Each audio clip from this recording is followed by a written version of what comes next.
Assalamualaikum warahmatullahi wabarakatuh.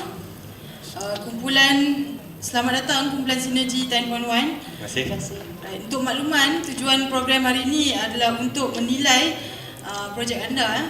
Sekiranya pembentangan anda bagus dan jelas, impian anda akan direalisasikan. Okey, jadi saya minta kumpulan Sinergi menerangkan data belakang projek tuan-puan. Terima kasih, Bena. Kami daripada Pejabat Pembangunan Persatuan Negeri Perak atau lebih dikenali sebagai ICU Perak. Antara fungsi utama ICU Perak adalah untuk menyelaras, melaksana dan juga memantau peruntukan projek khas di bawah Yang Amat Berhormat Perdana Menteri, Timbalan Perdana Menteri, Ahli Parlimen, Senator dan juga dari Kementerian Kewangan. Antara projek yang sering kami laksanakan adalah Sekolah Agama Rakyat, Masjid, Jalan Kampung, Parit Longkang dan lain-lain projek. Okey. Dalam setahun, ICU Perak menerima peruntukan hampir 100 juta dan ia melibatkan projek kira-kira 4,000. Dan projek-projek ini dilaksanakan oleh ICU Perak sendiri dan juga pejabat kementerian daerah. Dan projek ini dilaksanakan oleh juruteknik dan juga dikawal selia oleh pegawai Inten. Namun begitu, pengurusan data projek khas adalah kurang efisien di peringkat pelaksana, yang mana ini menyukarkan laporan untuk disediakan kepada ICU JPM dan juga mesyuarat utama jabatan. Masalah ini juga telah menjejaskan pemantauan prestasi projek dari segi fizikal dan juga belanja, dan juga menjejaskan perancangan kerja di peringkat pelaksana. Oleh itu, Sinergi telah mengenal pasti punca utama kepada masalah ini, iaitu penyimpanan data tidak sistematik, yang mana juruteknik menggunakan buku catatan ataupun Microsoft Word, Excel dan juga file projek untuk menyimpan data projek khas. So dengan adanya inisiatif untuk menambah baik proses kerja daripada Sinergi 10.1, kami mewujudkan satu pangkalan data yang dinamakan Special Project Information Terminal ataupun lebih dikenali dengan sebagai nama SPRINT. Okey, bagus. SPRINT ya, laju ni. Okey, sebelum anda pergi lebih laju, cuba terangkan kepada kami bagaimana analisa masalah itu dibuat. Okey, untuk menganalisa masalah yang pertama kali dengan kaedah pencambahan fikiran, semua ahli kumpulan kami telah menyenaraikan 20 punca masalah menerusi Rajah Ishikawa. Seterusnya, punca-punca ini kami jalankan verifikasi dengan menggunakan borang soal sidik ke atas 20 responden yang terdiri daripada juruteknik. Sinergi 10.1 telah menetapkan sekiranya setiap punca masalah ini menerima lebih daripada 16 undi, maka ianya diterima sebagai punca masalah paling mungkin. Dan kami dapati terdapat 5 punca masalah paling mungkin, iaitu penyimpanan data yang tidak sistematik, kekerapan mesyuarat tidak terjadual, kekangan masa akibat beban tugas yang banyak, kurang pemantauan di tapak bina, dan akhir sekali adalah proses kerja yang tidak jelas. Seterus itu, kami dengan menggunakan lembaran semak, kami mengukur keutamaan punca masalah paling mungkin tadi. Jadi data lembaran semak ni kami kumpul selama 4 minggu dan kami analisa menggunakan analisa Pareto, dan didapati penyimpanan data tidak sistematik adalah punca yang paling penting kepada masalah pengurusan data projek khas, dan punca-punca lain disusun mengikut keutamaan seperti yang dipaparkan. Oh, begitu hasilnya. Okey, Sinergi, bagaimana cadangan penyelesaian dibuat?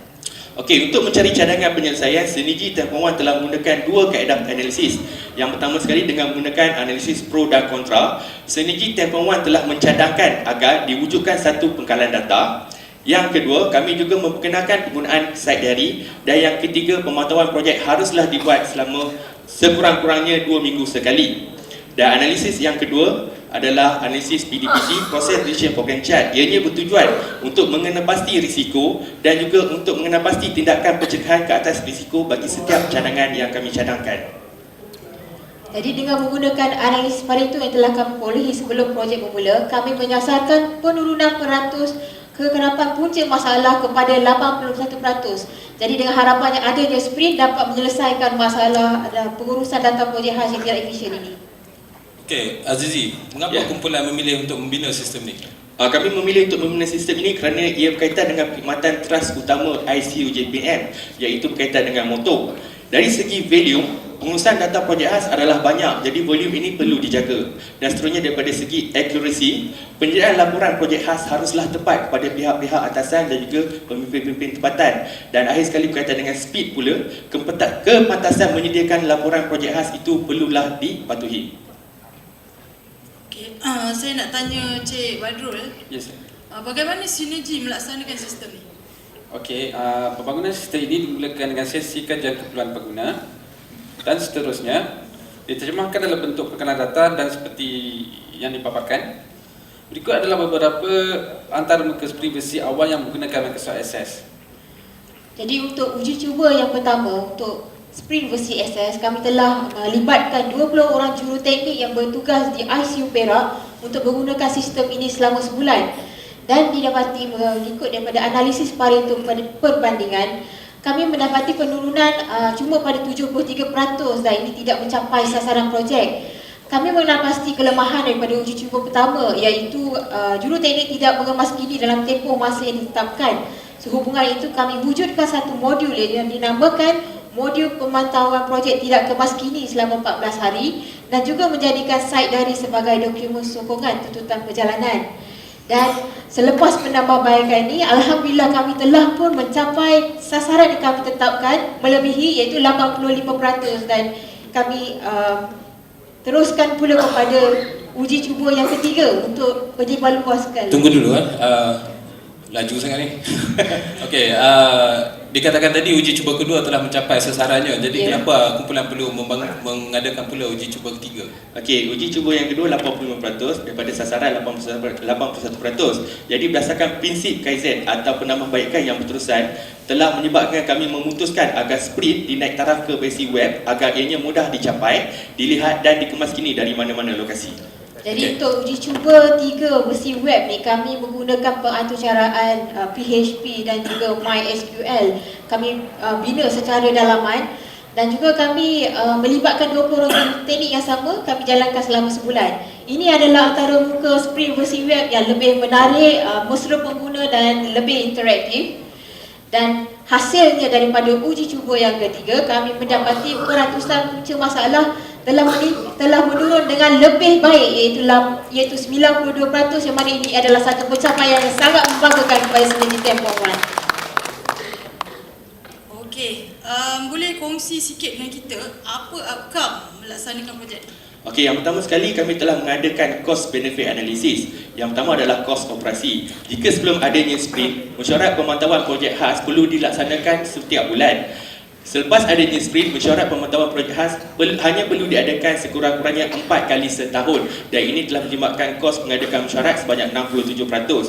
Seterusnya dari segi kos untuk membangunkan sistem pula, sekiranya sistem sprint ini dibangunkan oleh pihak vendor, maka kos yang dikenakan adalah sebanyak 49,200. Tetapi dengan pembangunan sprint secara dalaman, kos yang terlibat hanyalah 7,500 untuk latihan kepada pegawai yang akan membangunkan sistem dan ini dapat jimat sebanyak 85%. Kesimpulannya, penjimatan dari kos adalah sebanyak 81%. Okey, seterusnya dengan menggunakan sprint, bilangan projek siap juga telah meningkat sehingga 89% dan kepuasan hati pelanggan juga telah meningkat. Dengan menggunakan sprint, mereka kata ianya mudah dan lebih baik dan bagus untuk mendapatkan data-data maklumat dan kepuasan telah meningkat sehingga 82%. Dan dengan menggunakan sprint juga, pengurangan kesilapan data dapat dielakkan ketika mencetak surat kerana ianya dicetak secara automatik daripada sprint. Okey, Synergy, itu outcome. Bagaimana pula impaknya? Okey, secara umumnya sprint memberikan impak kepada penambahbaikan proses kerja untuk melaksanakan dan memantau projek khas. Sprint menyediakan data yang dikemaskini setiap 2 minggu dan mampu menjana berbagai laporan. Sprint juga membolehkan pegawai inden mengenal pasti projek bermasalah lebih awal. Pegawai inden juga boleh merancang agihan projek yang seimbang di antara juruteknik. Sprint juga dapat mengekalkan pemberian projek kepada kontraktor yang tidak layak. Selain itu, pegawai inden juga boleh merancang pembahagian kerja yang seimbang antara kontraktor. Last but not least, sprint juga dapat mengelakkan pertindahan projek. Bagus sprint ya. Jadi apa kemajuan terkini sistem sprint sekarang? Sprint telah diperkenalkan di ICU Pulau Pinang, Selangor dan juga wilayah Persekutuan yang mana penerimaan mereka sangat memperangsangkan dan mereka bersetuju untuk menggunakan sistem ini mulai tahun 2014 dan dalam mesyuarat bersama Jabatan Bilangan 5 2013 yang mana dipengerusikan oleh Ketua Pengarah ICU JPM telah bersetuju untuk mengaplikasikan sprint di seluruh negara mulai tahun 2014. Kesimpulannya tuan-tuan dan puan-puan, Berdasarkan analisis Blue Ocean Strategy, Sinergi 10.1 telah dapat menghapuskan kerenah birokrasi. Seterusnya, Sinergi 10.1 dapat mengurangkan pembaziran dari segi masa, kos dan juga tenaga. Sinergi 10.1 juga telah meningkatkan imej jabatan, dan akhir sekali Sinergi 10.1 dengan menggunakan sprint telah mencipta satu proses kerja baru yang mudah dan lebih efisien. Okey, bagus Sinergi 10.1 atas penerangan yang jelas dan komprehensif tadi. Terima kasih. Saya ucapkan tahniah dan selamat berjaya. Semoga projek ini dapat dilaksanakan. Good luck. Terima kasih. Terima kasih. Sejuta impian saya.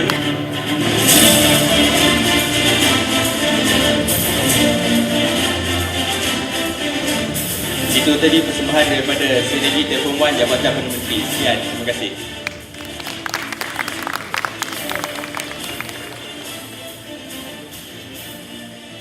Demikian tadi persembahan dari kumpulan Sinergi 10.1. Majlis mengucapkan ribuan terima kasih.